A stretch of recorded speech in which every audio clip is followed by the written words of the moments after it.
শুধুমাত্র দুই ধরনের ব্যক্তির সামনেই নত হন। একজন হলেন তিনি যাকে তিনি সম্মান করেন, আর আরেকজন যাকে তিনি ভয় পান। এবার কোনো ব্যক্তি যদি আপনার সামনে নত হন, তাহলে তার পেছনের কারণ কি? আপনার প্রতি সম্মান নাকি আপনার প্রতি ভয়? সেটা আপনাকেই বুঝতে হবে।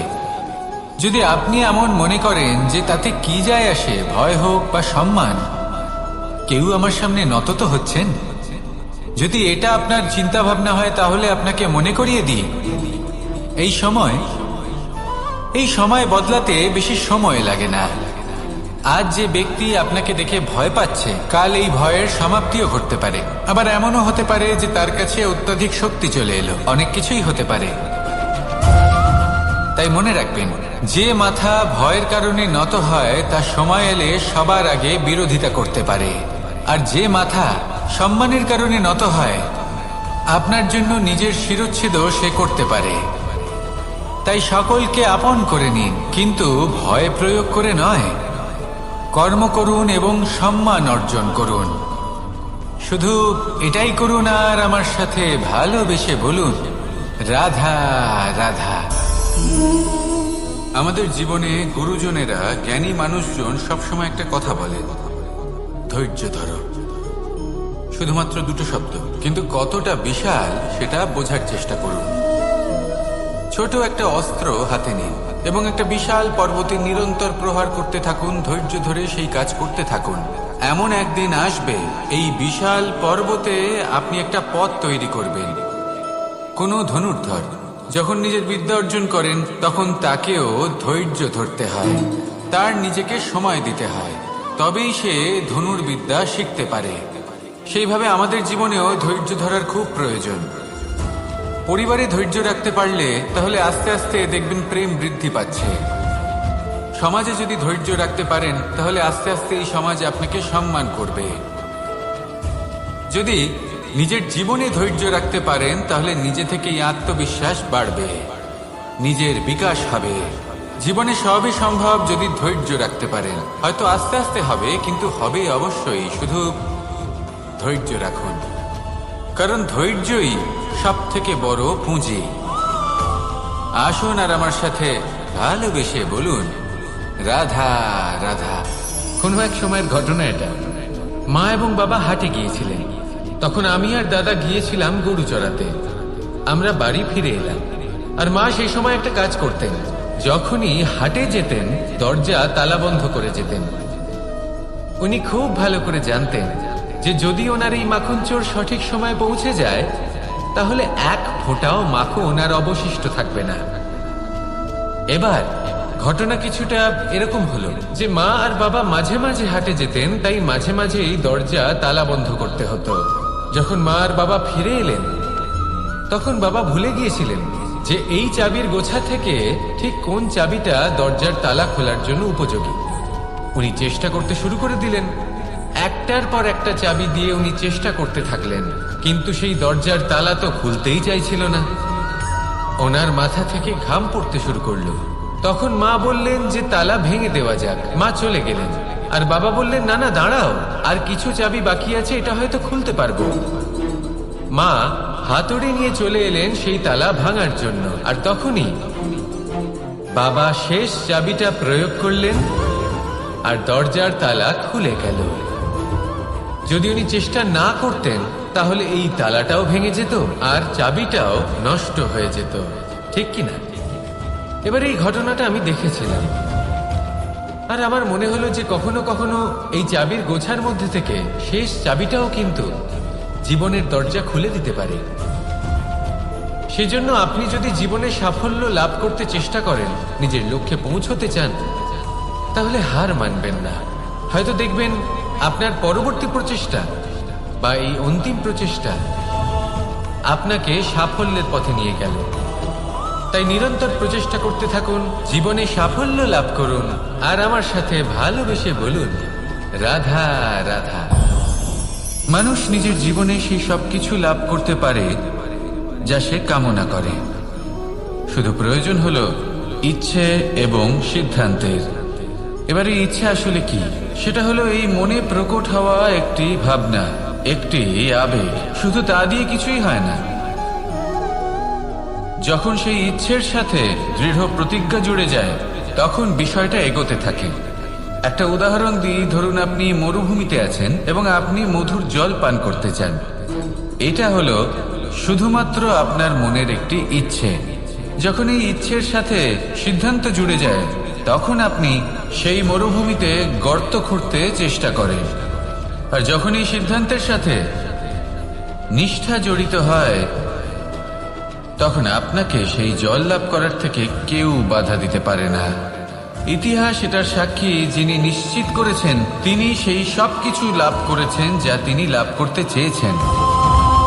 সেই জন্য ইচ্ছে থাকা খুব দরকার, কিন্তু তাকে সিদ্ধান্তের সাথে জুড়ে নিন, সিদ্ধান্তকে নিশ্চিত করে ফেলুন, সব কিছু লাভ করবেন। আর তখন এই মন প্রসন্ন হয়ে বলবে, রাধা রাধা।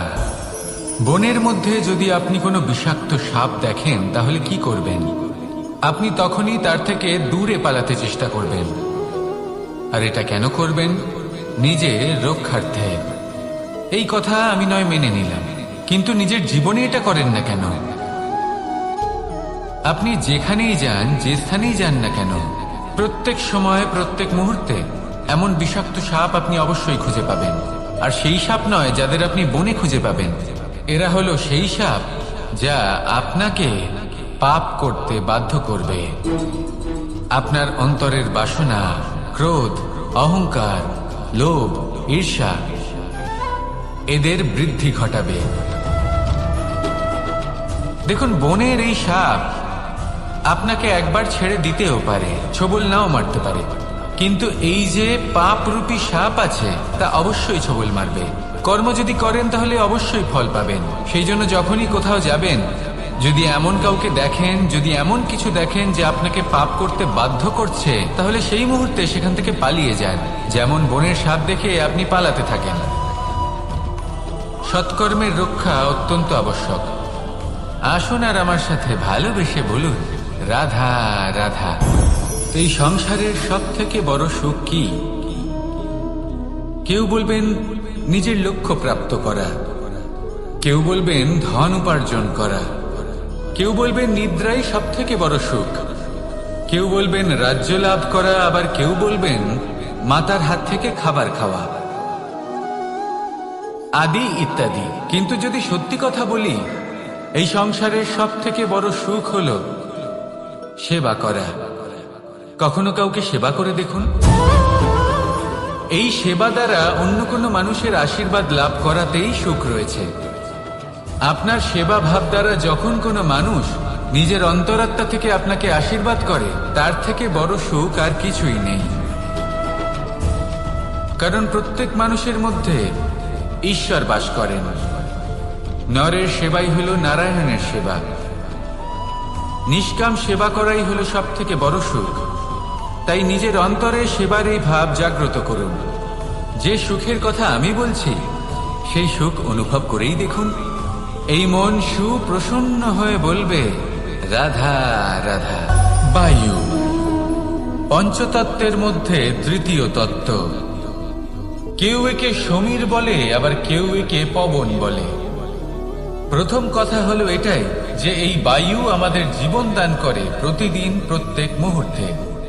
এই বায়ুর কারণেই আমরা নিঃশ্বাস নিতে পারি, জীবিত থাকতে পারি। এই বায়ুই হলো সেই যা সকল মেঘেদের একত্রিত করে একটি স্থানে আর বর্ষা ঘটায়। আর এই বর্ষার কারণেই এই ধরিত্রীতে অন্ন উৎপন্ন হয়। এই বায়ুকে দেখুন, কখনো এতটা সৌম্য যে আপনার কোনোই তফাৎ বোধ হয় না, আর কখনো কখনো এমন রূপ ধারণ করে ফেলে যে অনেক বড় বড় পর্বতের আকার পর্যন্ত বদলে ফেলে। এটাই হলো বায়ুর বিশেষত্ব। বায়ু শেখায় যে সময়ের সাথে সাথে বইতে থাকো, সকলকে জীবন দান করো, সকলকে সাহায্য করো, কিন্তু যখন বিপদ সামনে আসবে তখন দৃঢ় হয়ে সম্মুখীন হও। বাধা অনুযায়ী নিজেকে গড়ে নিতে হবে। আর কখন কতটা কঠোর হতে হবে আর কখন কতটা সৌম্য হতে হবে, এটা বায়ুকে দেখে শিখুন। আর আমার সাথে ভালোবেসে বলুন, রাধা রাধা। এই সংসারের আরম্ভ থেকে এখনো পর্যন্ত এবং ভবিষ্যতেও একটা যুদ্ধ আছে, যা হয়ে চলেছে, চলতেই থাকবে। পাপ এবং পুণ্যের মধ্যে যুদ্ধ, সত্য এবং অসত্যের মধ্যে যুদ্ধ। এই যুদ্ধ চলেই আসছে, আর এই যুদ্ধে যারা লড়েন তাদের আমরা সবসময় জয় জয়কার করি। আর যারা এই জয় জয়কার করেন তাদের প্রত্যেকের একটা বিশেষ গুরুত্ব থাকে। যখনই কোনো যোদ্ধা যুদ্ধক্ষেত্রে ক্লান্ত হয়ে পড়ে, শক্তিহীন হয়ে পড়ে, তখন এরা জয় জয়কার করে, শঙ্খ বাজাতে থাকে, সেই যোদ্ধাকে অনুপ্রেরিত করে, শক্তি এবং সাহসে ভরিয়ে তোলে। আর তখন সেই যোদ্ধা সেই যুদ্ধকে এগিয়ে নিয়ে যেতে পারে। যখন শ্রীরাম লঙ্কা যাত্রা করার জন্য সেতু তৈরি করছিলেন, তখন একটা ছোট্ট মিষ্টি কাঠবিড়ালি নিজের মুখে মাটির টুকরো বয়ে নিয়ে গিয়ে তার সাধ্যমতো তাকে সাহায্য করছিল। শ্রীরাম দেখলেন এবং বললেন যে ও তো সবার মনোবল বৃদ্ধি করছে, সবাইকে প্রেরিত করছে। ও বলল যে আমি এত ছোট হয়েও যদি এই কাজ করতে পারি, তাহলে আপনারা সবাই কেন পারবেন না? এটাই হলো সেই সকলের মাহাত্ম্য, যারা জয় জয়কার করেন, অনুপ্রেরিত করেন, সাহস যোগান। ওনারা সেই ব্যক্তি যারা একজন যোদ্ধার মধ্যে যুদ্ধকে জয় করার শক্তি প্রদান করেন। আসুন আমার সাথে ভালোবেসে বলুন, রাধা রাধা। কোকিলের ডাক শুনে আমার মন প্রফুল্ল হয়ে ওঠে। কোকিল হলো আমার অত্যন্ত প্রিয়। এরকমই আরো একটা পাখি আছে, কাক। একদিকে কাক, অন্যদিকে কোকিল। এদের মধ্যে বেশি পার্থক্য নেই, কিন্তু কোকিলের কণ্ঠ শুনে সবার মন প্রফুল্ল হয়ে ওঠে। কোকিল যখন সামনে আসে তখন মন শান্ত হয়ে যায়। যখন কাক সামনে আসে তখন মানুষ দূরে পালিয়ে যায়। এমন কেন হয়? কারণ হলো বাণী। কোকিলের বাণী অত্যন্ত মিষ্টি, অত্যন্ত মধুর। সেখানেই কাকের বাণী অত্যন্ত কর্কশ শোনায়, আর কর্কশ বাণী শোনা কেউ পছন্দ করেন না। আপনি নিজেকে জিজ্ঞেস করুন, কোনো ব্যক্তি আপনার সাথে কথা বললে তার বাণী মধুর হলে আপনার ভালো লাগে, আর যদি কর্কশ হয় তার থেকে দূরে চলে যেতে ইচ্ছে করে। তাই নিজের বাণীও এইভাবেই মধুর রাখুন, মিষ্টি রাখুন। এ আমারও খুব প্রিয়। আর এটা তখন হয় যখন মনে প্রেম থাকে। মনের মধ্যে প্রেম জাগ্রত করুন, বাণী নিজে থেকেই মধুর হয়ে যাবে। আর কৃষ্ণ নিজে থেকে আপনার কাছে আসবে আর আপনার সাথে বলবে, কি রাধা রাধা। যখন সূর্যের অত্যাধিক তাপের কারণে এই ধরিত্রী শুষ্ক হয়ে যায়, তখন প্রতিবিম্ব আমরা এইভাবে দেখতে পাই। আমরা কোথাও দূরে তাকালে আমাদের মনে হয় সেখানে জল রয়েছে। আমরা যখনই কাছে গিয়ে দেখি তখন দেখি যে সেখানে জলই নেই। তারপর যেই আমরা পেছনে ফিরে তাকাই, আমরা দেখি যেখান থেকে আমরা এসেছি সেখানে জল পড়ে রয়েছে। এবার এই যে মরুতৃষ্ণা, তা কিন্তু শুধুই ভূমিতে নয়, আমাদের ভাবনা চিন্তার সাথেও এটাই হয়ে থাকে, অনেক সময় হয়ে থাকে। যে ব্যক্তি জল লাভ করার আশায় বসে থাকে সে কখনোই জল লাভ করতে পারে না। কিন্তু যে ব্যক্তি জল লাভ করার আশায় নিরন্তর পরিশ্রম করতে থাকে, ঘাম ঝরায়, সেই ব্যক্তি কোনো মরুভূমিতেও জল লাভ অবশ্যই করে। জীবনে যদি আমরা বড় কিছু লাভ করতে চাই, তাহলে নিরন্তর পরিশ্রম করতেই হবে। পরিশ্রমের এই মনোভাব অত্যন্ত গুরুত্বপূর্ণ।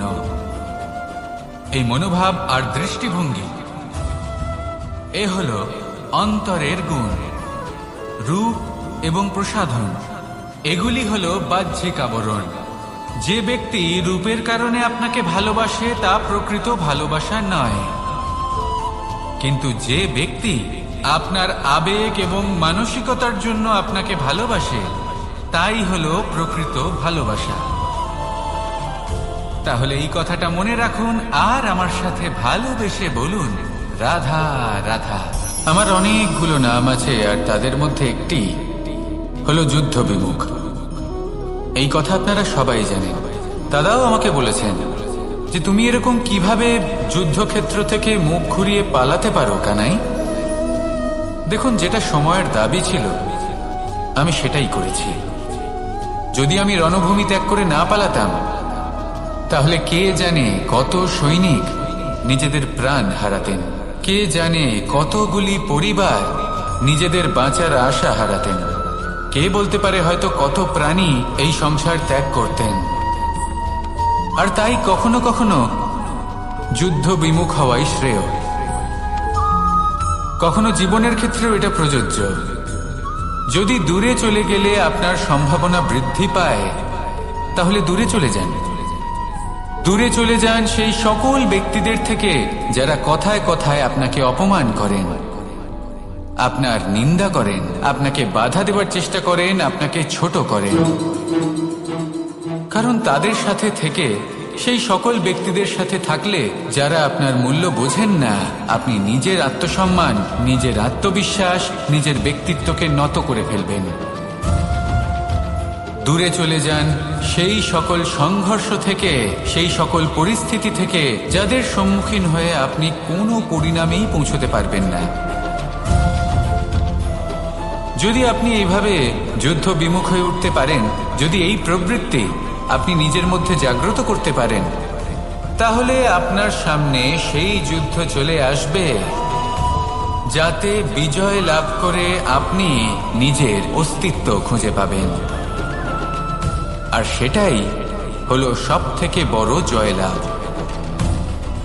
আসুন আমার সাথে ভালোবেসে বলুন, রাধা রাধা। সংসারের বিভিন্ন ক্ষেত্রে আপনি অনেক কিছুই দেখতে পাবেন। যে কোনো খেলা, কোনো নাটক দেখতে পাবেন, কেউ কোনো খেলা খেলছে তা দেখতে পাবেন। আর দর্শকগণ এই দেখে অত্যন্ত আনন্দ লাভ করেন, হাততালি দিতে থাকেন, প্রশংসা করতে থাকেন, নিজের অন্তরের উৎসাহ প্রকাশ করতে থাকেন। কি দেখে করেন? সেই সমস্ত খেলোয়াড়দের দেখে করেন যারা এই খেলাটা খেলছে, তাই না? কিন্তু অনেক সময় সেই খেলোয়াড়রা সেই খেলার আনন্দ উপভোগ করতে পারেন না, কারণ ওনারা চাপা পড়ে যান তাদের কামনার চাপে। জয় লাভ করার কামনা, প্রথম স্থান লাভ করার ইচ্ছে, প্রতিযোগিতায় সব থেকে এগিয়ে থাকার ইচ্ছে তাদেরকে এই খেলা উপভোগ করতেই দেয় না। সেই জন্য কখনো কখনো এই খেলোয়াড়দের থেকে অনেক বেশি আনন্দ উপভোগ করেন দর্শকগণ, যেখানে এই খেলাটা কিন্তু খেলছেন খেলোয়াড়রাই।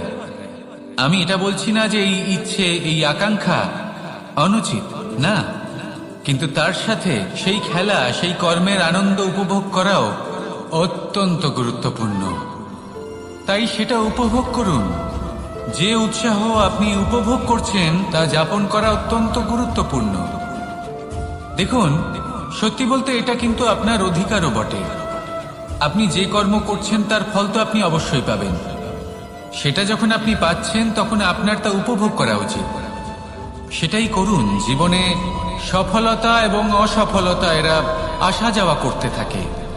যখন সাফল্য আসবে তখন তা উপভোগ করুন, যখন অসফলতা আসবে তখন তার থেকে শিক্ষা লাভ করুন। সাফল্য আপনার কাছে আবার ফিরে আসবে। আর এই মন, আপনি তো জানেন, এই মন প্রসন্ন হয়ে বলবে, রাধা রাধা। ভোজন, এই সংসারে যেই হোক না কেন, কোনো মানুষ হোক, কোনো প্রাণী হোক, কোনো কীট হোক বা কোনো বনস্পতি হোক, প্রত্যেকের জন্য ভোজন অতি আবশ্যক। কারণ ভোজন থেকেই শক্তি পাওয়া যায়, আর সেই শক্তি দিয়েই সংসারের, আমাদের জীবনের সমস্ত কার্য করা যায়। এবার এমন এক ধরনের শক্তি হয় যা শীতের ঋতুতে সূর্য থেকে আমরা পেয়ে থাকি, আর আরেক ধরনের উত্তাপ হয় যা দিয়ে ভোজন রান্না করা হয়, সুস্বাদু নানান ধরনের ভোজন। এবার অত্যন্ত গুরুত্বপূর্ণ হলো যে ব্যক্তি সেই ভোজন বানাচ্ছেন তার মানসিক পরিস্থিতি এবং সেই ব্যক্তি যিনি ভোজন গ্রহণ করছেন তার মানসিক অবস্থা। যখনই আপনি ভোজন বানাচ্ছেন তখন ভালোবাসার সাথে কাজটা করুন, ধন্যাত্মক ভাব নিয়ে, সৎ ভাবনার সাথে। কারণ আপনার এই মানসিক স্থিতি শক্তির আকারে সেই খাদ্যের সাথে মিলেমিশে যায়। আর যখনই আপনি ভোজন গ্রহণ করছেন তখন সদ্ভাবনার সাথে, প্রসন্নতার সাথে গ্রহণ করুন, ধন্যাত্মক ভাব নিয়ে। যদি আপনি প্রসন্নতার সাথে রান্না করেন, প্রসন্নতার সাথে খাদ্য গ্রহণ করেন, তাহলে আপনি প্রসন্নই থাকবেন। আর মন সুপ্রসন্ন হয়েই বলবে, রাধা রাধা। কিছু শেখা অত্যন্ত গুরুত্বপূর্ণ। এবার কি কি শিখতে হবে সেই সব শেখানোর জন্য অনেক শিক্ষক রয়েছেন, কিন্তু কি শিখবেন না আর কি করবেন না এটা আমাদের নিজের অভিজ্ঞতা দিয়ে শিখতে হয়। কিন্তু তার মানে এটা নয় যে যদি আপনাকে শিখতে হয় যে আগুনের তাপ কতটা, আপনাকে আগুনের মধ্যে হাত দিতে হবে। না, অন্য কারোর অভিজ্ঞতা দ্বারাও শিখতে পারেন।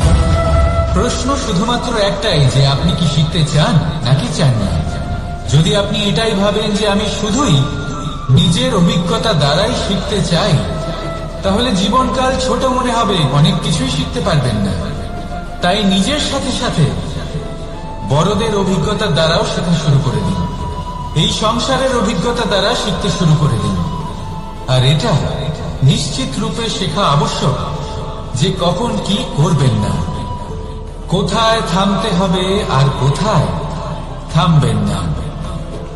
তাহলে আসুন আর আমার সাথে ভালোবেসে বলুন, রাধা রাধা।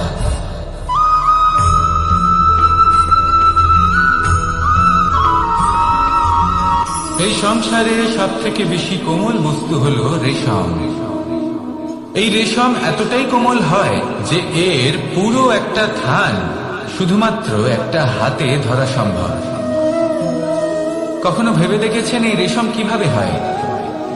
একটি কীট তার লালার দ্বারা উৎপন্ন হয়। এই কীট সেই রেশমকে পাক দিতে থাকে, পাক দিতেই থাকে আর আস্তে আস্তে তার মধ্যেই জড়িয়ে পড়ে।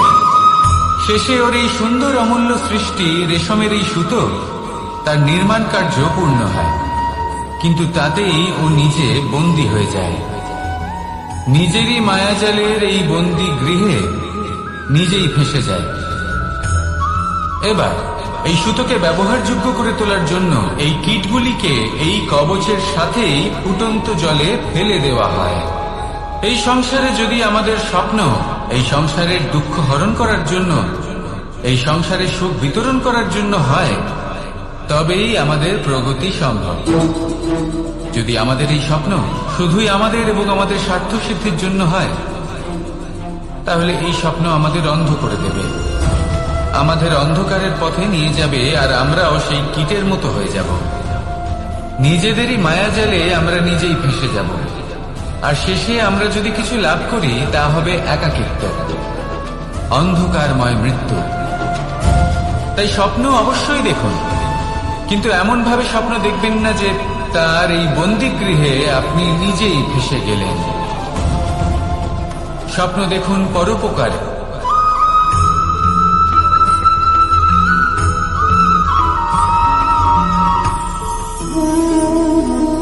শক্তি এক অত্যন্ত বিচিত্র বস্তু, বা বলতে পারেন অনুভূতি। পিতা সবসময় চান যেন তিনি তার শক্তির পুত্রকে। আসুন আপনাকে সহজে বোঝাই। যদি আপনি সুপাত্র হন আর আপনাকে শক্তি দেওয়া হয়, তাহলে আপনি সেই শক্তির গুরুত্ব বুঝবেন, কোথায় সেই শক্তি প্রয়োগ করা উচিত সেটা বুঝবেন। আর এটা যেহেতু অর্জন করা শক্তি হবে, সেই শক্তির অপব্যবহার হবে না। কিন্তু যদি এই আপনি কুপাত্র হন আর যদি আপনাকে এই শক্তি দেওয়া হয়, তাহলে কি হবে? দেখতে গেলে এই শক্তি আপনি দান হিসেবে পেয়েছেন, তাই না আপনি এই শক্তির গুরুত্ব বুঝবেন, আর না এর প্রয়োগ আপনি জানবেন। তার অপব্যবহার হওয়া সুনিশ্চিত। তাই যদি আপনি কোনো শক্তি অর্জন করতে চান, তাহলে আগে তার যোগ্য হয়ে উঠুন, পুত্র নয় পাত্র হয়ে উঠুন। আর আমার সাথে ভালোবেসে বলুন, রাধা রাধা।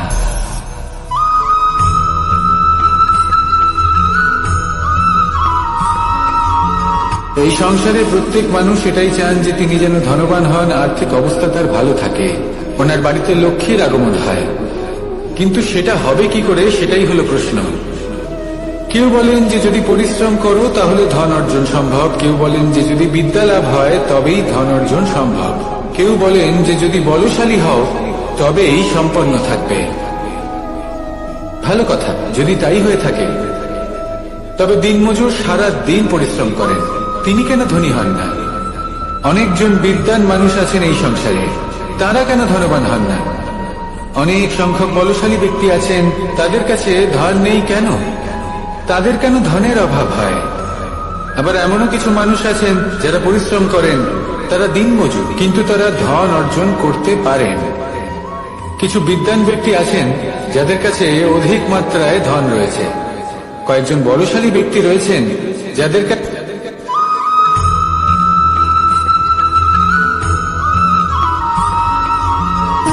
সুখ, দুঃখ এবং শক্তি, এই তিন হলো এই সংসারের ত্রিদেবের মতো। আমাদের জীবনে যা কিছু ঘটছে এই তিনটির ভিত্তির উপরেই হচ্ছে। আসলে এই সংসারের একটা নিয়ম আছে, যখনই আপনি কিছু লাভ করেন এই সংসার আপনার পরীক্ষা নেয়। এটা জানার জন্য আপনার পরীক্ষা নেয় যে আপনি যা কিছুই লাভ করেছেন আপনি কি আদৌ সেটার যোগ্য কিনা। ঠিক সেইভাবেই এই সুখ, দুঃখ এবং শক্তি আপনার পরীক্ষা নিয়ে থাকে। যখন সুখ আসে তখন সে আপনার পরীক্ষা নেয় যে আপনার মধ্যে অহংবোধ জাগ্রত হয়নি তো। যদি অহংবোধ চলে আসে তাহলে সুখ সেখানেই সঙ্গ ত্যাগ করে। দুঃখ আপনার ধৈর্যের পরীক্ষা নিতে থাকে, আর যদি আপনার মধ্যে ধৈর্য না থাকে তাহলে এটা আপনাকে আরো বেশি দুঃখের গভীর অন্ধকারে ঠেলে দেবে। সেখানে শক্তি পরীক্ষা নেয় আপনার বিনম্রতা। যদি আপনি বিনম্র না হন তাহলে হয় এই শক্তি আপনার সঙ্গ ত্যাগ করবে, নয় এই শক্তি বিনম্রতার অভাবে আপনার পতনের কারণ হতে পারে।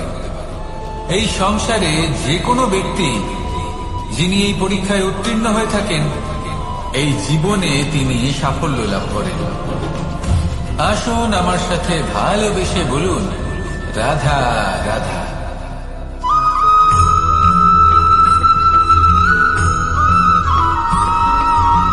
পঞ্চতত্ত্বের মধ্যে দ্বিতীয় তত্ত্ব হল ধরণী, ভূমি, যাকে আমরা ধরণী মাতা বলি। এই ধরণী ধৈর্য ধারণ করে, আর এর ওপরেই আমাদের সমগ্র সংসার নির্ভরশীল। কারণ এই ভূমি সহ্য ক্ষমতা রাখে, এর সহ্য ক্ষমতা হল অপরিসীম। সন্তান যতই আঘাত প্রদান করুক না কেন প্রেম পূর্বক সহ্য করে, আর তার বদলে অমূল্য রত্ন প্রদান করে। সন্তান যদি হাল চালায় তাহলে তার বদলে তাকে অন্ন প্রদান করে। এটাই হলো ধরণী। এবার এর থেকে আমরা কি শিক্ষা পেতে পারি? এটাই যে কারোর জন্য কিছু করা বা কাউকে কিছু দেওয়া মনে কোনো কামনা ছাড়াই। আর এই কথাটা বুঝে যান, যদি কারোর জন্য কামনা না রেখে বা কোনো পাওয়ার আশা না রেখে কারোর জন্য কিছু করেন বা কারোকে কিছু দেন, যদি এটা আপনি শিখতে পারেন তবে আপনি ভালোবাসতে শিখে গেছেন। আর সেই জন্যই এই ধরিত্রীকে মাতা বলা হয়। কারণ মাতা শুধু উনি নন যিনি গর্ভে সন্তানকে ধারণ করেন, মাতা তো উনিও যিনি জীবন বাঁচতে শেখান, যিনি জীবন বাঁচার উদাহরণ প্রদান করেন। তাহলে ধরণী থেকে এই নিঃস্বার্থ ভাব শিখুন, নিঃস্বার্থ ভালোবাসা শিখুন, আর এই ভালোবাসার সাথেই বলুন, রাধা রাধা।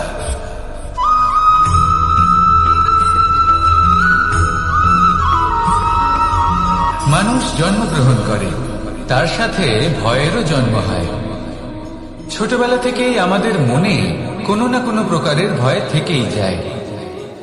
কেউ এই বিষয়ে ভয় পায় যে তার কোনো বস্তু তার থেকে দূরে চলে যাবে, কেউ এই বিষয়ে ভয় পায় যে আমি নিজেকে হারিয়ে ফেলব, কেউ এই ভেবে ভয় পায় যে আমার প্রিয়জনেরা তারা যেন আমার থেকে দূরে না চলে যায়, কেউ এই ভেবে ভয় পায় যে আমরা যেন পথ না হারিয়ে ফেলি, আদি ইত্যাদি। কিন্তু সত্যি কথা বলতে ভেবে দেখুন এই ভয় বাস্তবে কি? শুধুই একটা মনস্থিতি, আর কিছুই নয়। যা কিছু আপনি জীবনে পেয়েছেন তা একদিন আপনাকে হারাতে হবে। এই জীবন হলো আপনারই, কিন্তু তাও একদিন সমাপ্ত হবে। তাই ভয় পেয়ে কি লাভ? এই ভয় শুধু আপনাকে জীবন যাপন করা থেকে বাধা দিচ্ছে, আর কিচ্ছু নয়।